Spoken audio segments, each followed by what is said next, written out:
Welcome back to our exhibition, Factories in the Fields, which is here at Arthurdale Heritage in Arthurdale, West Virginia.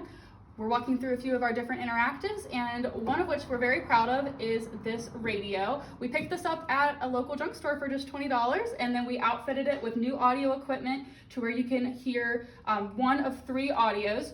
The first one is President Roosevelt's speech here at Arthurdale in 1938 during the high school commencement address. He gave a speech on a tax bill that was in Congress at the time, but at the beginning of the address, he really talks about Arthurdale and the New Deal projects in general, and the idea of trying something new because we're in a time that there's a lot of need and we've never had an experiment like Arthurdale before. So he addresses that at the beginning of his speech. So we have that included.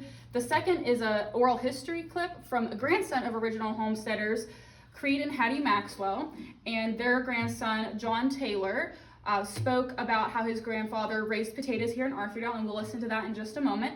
And the third is a clip from a square dance that was here in Arthurdale in 1936 that the Rich family played.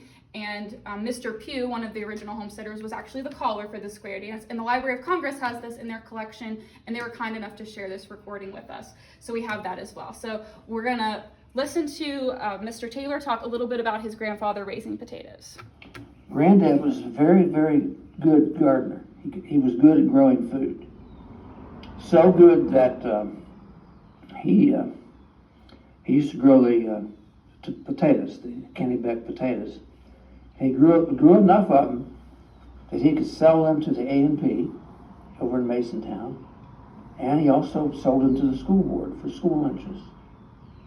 And that's a lot of potatoes. He grew them all right there on Arthurdale, right in his own property, that 5 acres.